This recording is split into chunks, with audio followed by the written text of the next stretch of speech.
Halo co-friends, pada soal kali ini kita akan mencari grafik kecepatan terhadap waktu dari sebuah mobil yang bergerak. Pada soal dikatakan bahwa mula-mula mobil ini bergerak lurus dengan kecepatan konstan 72 km per jam. Berarti V0 atau kecepatan awal dari mobil tersebut adalah 72 km per jam yang nilainya akan sama dengan 72.000 meter per 3.600 sekon atau 20 meter per sekon.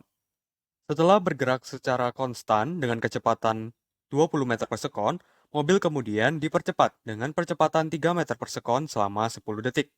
Kita sebut A1, percepatan pertama itu 3 meter per sekon kuadrat, dan T1, waktu mengalami percepatan pertama itu sama dengan 10 detik. Dalam GLBB, untuk mencari kecepatan akhir dari sebuah benda yang mengalami percepatan, kita bisa menggunakan rumus VT sama dengan V0 plus minus A dikali T. Di sini VT-nya itu VT1 atau kecepatan akhir apabila diberi percepatan yang pertama, kemudian V0 itu adalah kecepatan awal, A1 adalah percepatan pertama, dan T1 adalah waktu 1. Tanda tambah akan kita gunakan apabila benda mengalami percepatan dan tanda kurang akan kita gunakan apabila benda mengalami perlambatan. Karena mobil mengalami percepatan, maka kita gunakan tanda tambah. Maka rumusnya menjadi VT1 sama dengan V0 ditambah A1 kali T1. Sama dengan 20 ditambah 3 dikali 10. Kita dapatkan VT1 sama dengan 50 meter per sekon. Setelah mengalami percepatan, mobil kemudian diperlambat dengan perlambatan sebesar 5 meter per sekon kuadrat sampai mobil berhenti. Kita sebut A2 sama dengan 5 meter per sekon kuadrat, dengan A2 adalah besarnya perlambatan.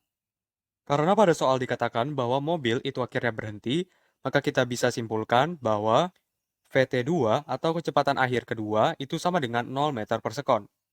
Di sini kita akan mencari waktu yang diperlukan mobil tersebut untuk berhenti dari yang awalnya bergerak dengan menggunakan rumus kecepatan akhir pada gerak lurus berubah beraturan.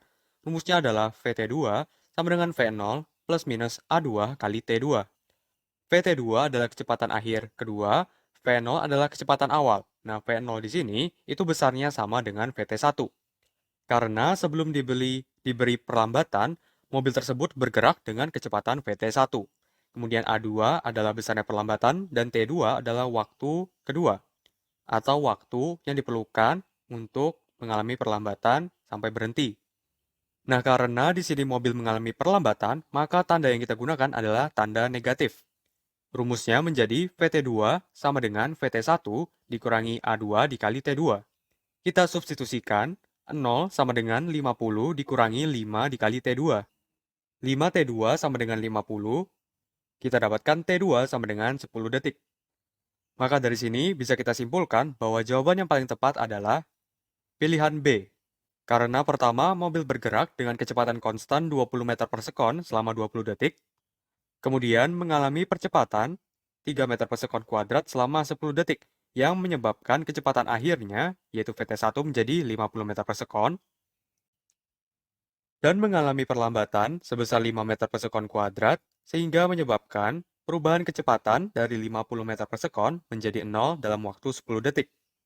Jadi pilihan jawaban yang paling tepat adalah pilihan yang B. Sampai ketemu di pertanyaan selanjutnya.